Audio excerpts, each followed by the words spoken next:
chicken. Guys, ang sarap. Nandun yung hinahanap ko ng biryani chicken. Woo!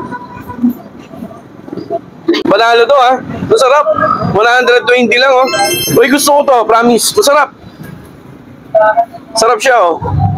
Perfect bite. Wow. Panalo. Ito kanyang choco frap. 59 pesos lang. Ang laki nito. Sulit, wow. Diba? Uy, malambot oh.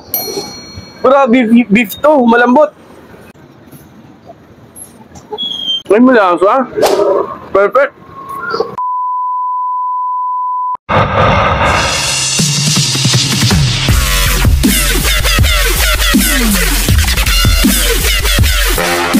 Yan guys, andito naman tayo ngayon sa Di Umami. Yan. So guys, location dito lang po sa Barangay Kalihan. Yan. So after lang nung tulay, ayan.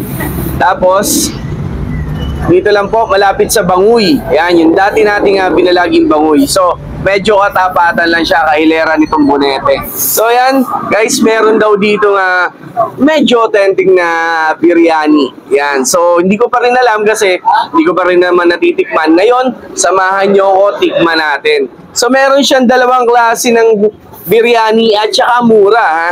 So merong chicken at saka merong beef. So ito yung beef, yan mga idol. At saka chicken. Ayan. Ito yung chicken. Itong chicken, 120 pesos lang mga idol. Oh. Tapos yung beef, 150 pesos. So affordable, mura. Makakatim ka na ng biryani rice. At saka basmati rice talaga yung ginagamit niya dito. Ha. So, meron sila yung egg at saka rice biryani. 50 pesos lang. Wow. Pero hindi basmati yung gamit doon mga idol. So tara, tikman natin. Tapos si ate, meron din siyang mga tindang mga drinks. So merong iced coffee, iced latte, 60 pesos lang. Tapos ito kanyang choco frap, 59 pesos lang. Ang laki nito. Sulit, diba? Tapos yung kanyang mga milk tea, ayan, 39 pesos lang. So nung dumating ako kanina, ang dami mga bagets na bumibili ng milk tea. So kung may kilala kayo mahilig mag-milk tea dito, comment down below. So tara, tikman natin to guys, yung kanilang chicken biryani. Yan. So amuin ko muna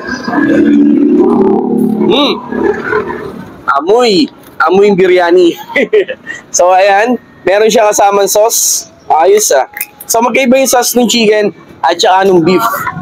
So malaki malaki din kahit sa 120 lang oh. Malaki, ay malambot guys. Hindi ko siya pwedeng iangat oh. Pero yan, malaki din oh. 120 lang. So tikman natin. Yan. Chicken.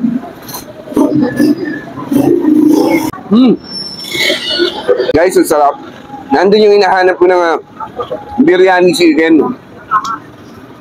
Tikman natin yung kanin.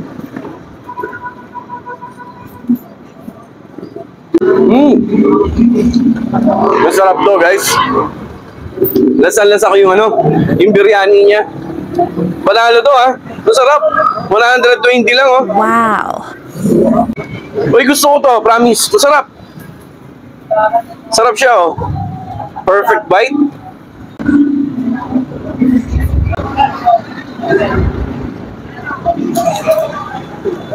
Panalo. Sarap. Tikman natin yung beef. So meron din siyang sausawan, magkaiba sila nung chicken. So yun sa chicken, garlic mayo. Ayan, tas ito, tomato chutney. Ayan. So yun talaga yata yung sausawan nun. So hindi lang tayo masyadong familiar. So sa kaalaman natin lahat, ayun yun. Okay? So tara. Uy, malambot oh. Grabe, beef to, malambot. Woo! Tikman natin yung beef lang kasi natikman na natin yung kanin. Masarap yung kanin guys. Ang ganda ng pagkakaluto ni ate, buwagag na buwagag. Ay, malasa. Perfect.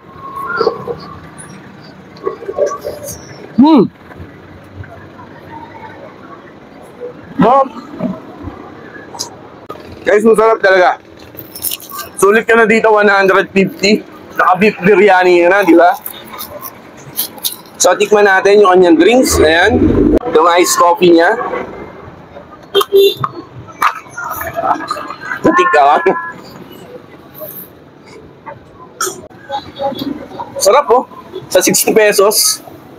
Okay na to.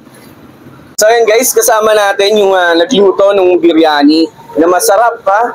Promise. So recommended ko to mga idol. So andito si Ma'am Babylin. Ayan. So Ma'am Babylin, invite mo sila dito sa iyong Di Umami dito sa Kalihan. Magandang gabi po.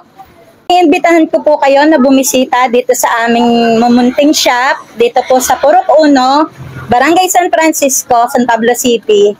We serve biryani po, kabsa, mga drinks like milk tea, fruit tea, iced coffee, frap, at shakes.